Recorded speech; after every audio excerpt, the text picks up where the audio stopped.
size did you say that was? This is a 400 grit stone here. 400 grit, okay. Yeah. Is that the last stage? Yes. Well, it's the last stage of stones, except for then I have to polish it with a finer grit. Hopefully this will be the last, next to the last polishing stages of the bore. Because you got to do stages. You can't just start out with 400 because it'll take you forever to. It depends on how bad your bore is. I mean, in this case, you could see tool marks when he bored the chokes out. So when he did that, then of course it left marks in there, which causes the erratic pattern of a choke. And I don't know what's going on with my tooling here, but In the last stage, you used flex tone honing oil. that was the first two stages. First two stages. Now I'm going to switch to yours and see how that comes out. All right, so now we're going to see how AIM's weapon grade works as a If I can get my tooling in there. honing oil, if we can figure out how to get it back together. Well, it's just tough. I shouldn't have pulled the last stone. I was talking to you, and I should have left one of the stones in, but I didn't. And then I'm going to use this stuff here. See how it works, John. Coat it really good because you don't want to have any buildup.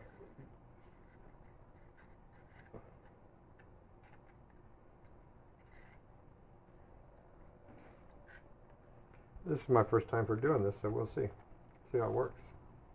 Oh, we like experimentation. You bet. Well, I mean, you could easily ruin stones or guns if you're not, or the inside of your bore if you're not careful.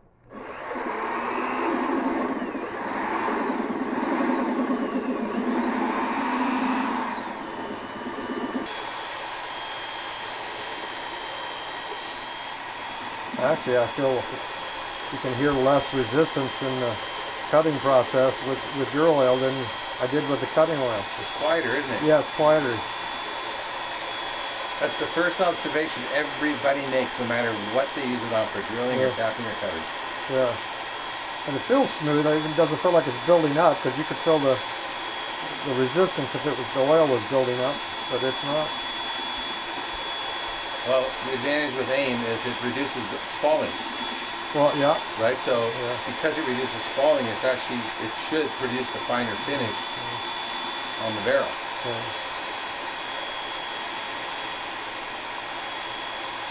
And this is actually the most important part of a shotgun barrel. People just don't realize it. To me it is, anyway. Really?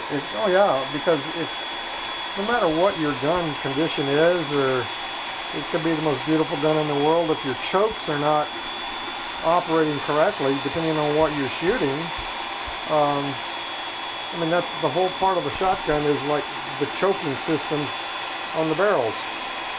I mean, there's full chokes, there's extra fulls, there's modified, improved modified, improved cylinder, skeets.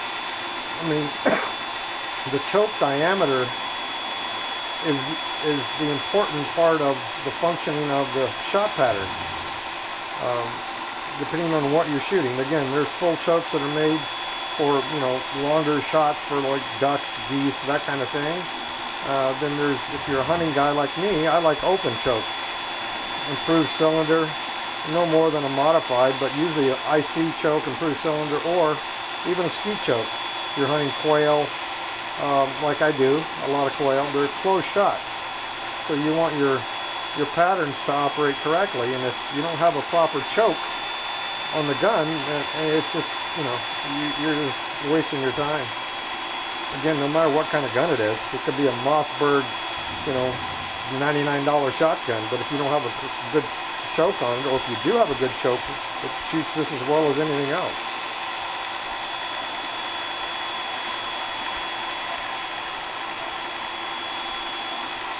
Let's check that out and see what happens.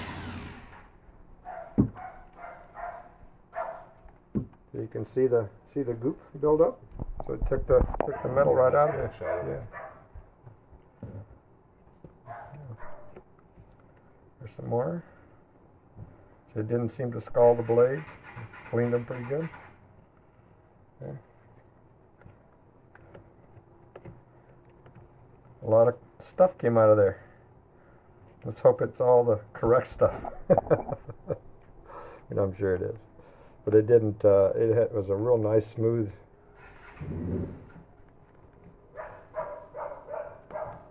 Now let's check it out and see if we can clean the bore out a little bit.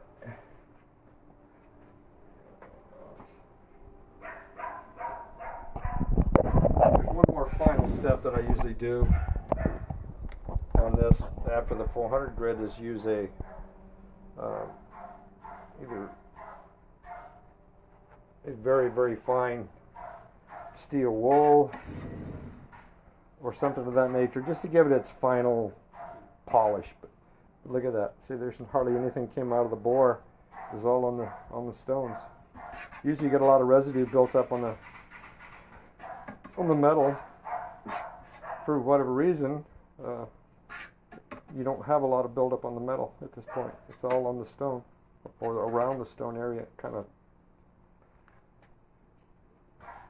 made it go to the edges of it. Now let's take a look at this and see what kind of look we have inside the bore.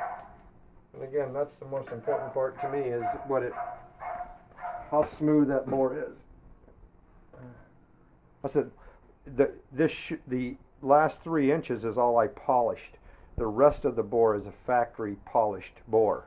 So the idea is to make the choke area, the 3 inches that I just polished, to look the same as the rest of the bore, smooth.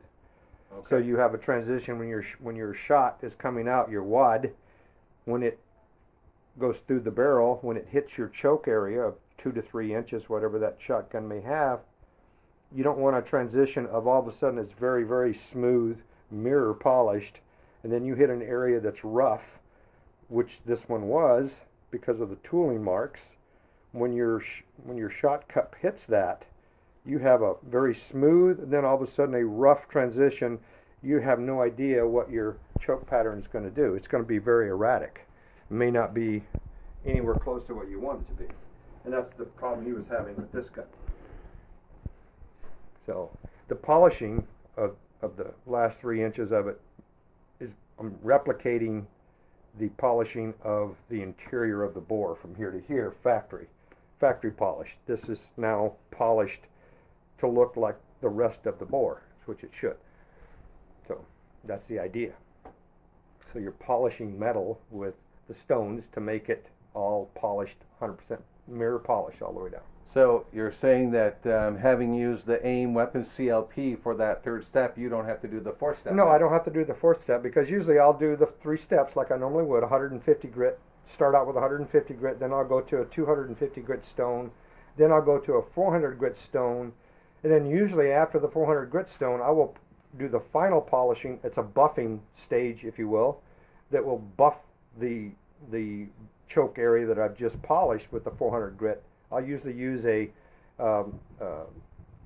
triple-aught steel wool on another rod and just, run it in at a high speed to polish it. But I'm not going to do that now, because the bore, you could feel it. It's like a mirror. It looks like a mirror and feels like a mirror. Before you could feel the tooling marks with your finger even. You don't feel it now. It's like a mirror. It's smooth as a baby's you-know-what. Now this one here, I haven't quite polished the 400 grit yet. Well, I have not polished the 400 grit. I can still, it's odd, but I can feel the difference between the 400 grit that I just polished with the AIM, and I have not polished this one yet, and that was with a 250 grit with the cutting oil. And now I will polish this one out to match this one, because this one, again, using your AIM, it's like smooth as you-know-what. It's perfect. And this one here will be the same when I switch to, well, I've already got the 400 grit up. Now the next step is to polish this other bore with 400 grit. I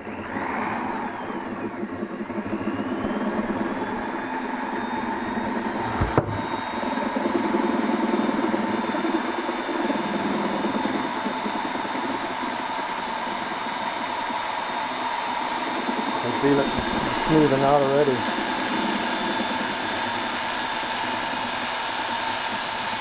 Now the shaft looks like it's out of round. It's a flexible shaft. That's why it has slight movement to it. And I'm not concerned with the shaft, because the idea is right there is the stones to make sure they're turning clearly, smooth, round, so there's no you know, abnormal movement in the stones. See those stones?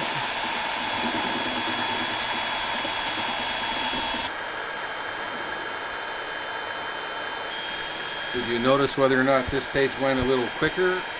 With the AIM? Actually, it has. And in fact, I'm just getting ready to stop it now because I know that previously I've done this several times to other guns of mine. That same problem.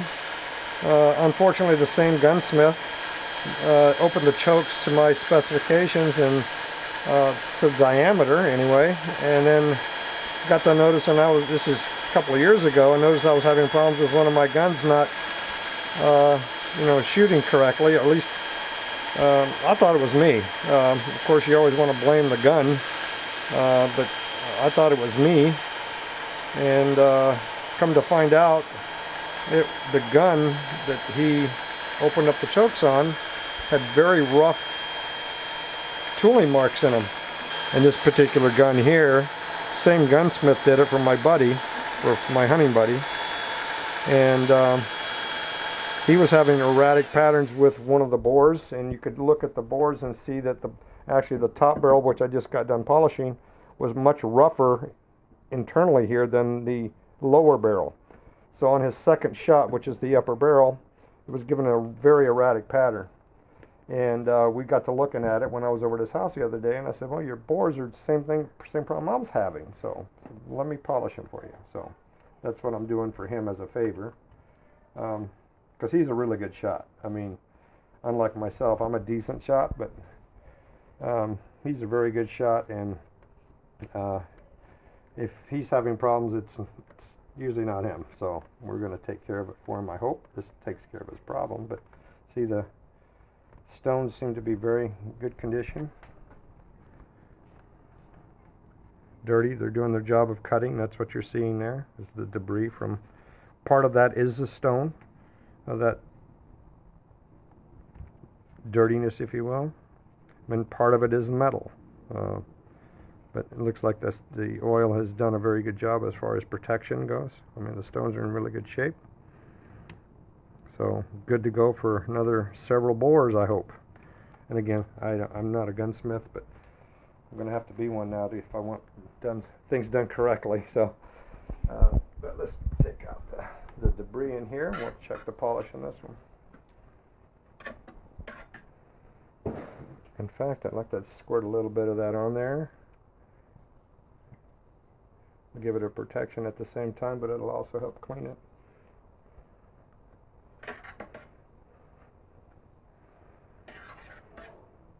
And then we'll get a look at it and see what. But I before on my steps before, I could feel the step between the roughness and when it got smooth. You can even feel that with just a cloth cleaning rag on the end of it. Now there is no. You can't feel the difference at all. All the way through. All the way through. It's the same. And that's the idea, is to make it the same. This is polished from here back, and you want this choke area that was just machined to be the same polish. I mean, you got to have a mirror polish for a very smooth exit, if you will, of your shot cup. You're moving 1,200 feet per second, 1,300 feet per second coming out of here. And if you got, you know, a shot cup coming, an ounce and an eighth of shot coming out of here with a shot cup, and all of a sudden it hits a rough area in your bore, there's no telling what your choke or what your shot spread is going to be doing. And in this case, it was not doing very good. It wasn't doing what it was designed to do, is to hold that pattern in the correct manner. A shot spread. So many pellets per 30-inch diameter circle is what they're gauged off of at 30 yards. Like an IC improved cylinder choke, you want so many BBs within that 30-inch diameter circle at 30 yards, and so that's how you judge your. He targeted it on his, and he had instead of hitting towards the center of the pattern, his was up to the upper right of the pattern of the 30-inch diameter circle. So if you aimed at a bird, you'd be missing to the right. So well, let's just see what it looks like. Let's just go around here.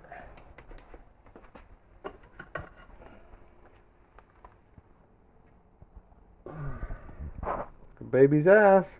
Look down and see. I mean, you couldn't get any better than that's better than what you'd get from the factory, to be honest with you. On most guns. I'm not saying that on all manufacturers, but Say that again? I said that choke is polished cleaner, more polish to it than you would get from the factory originally. Most manufacturers, you can see the difference between the choke area and the rest of the bore slightly. You shouldn't, but on your high-end guns, like my Purdy, for instance, you can't see any difference in the transition of polish. It's all mirror polish all the way down. This gun didn't have that, so now it will meet the grade of a polish, of a mirror polish. Perfect.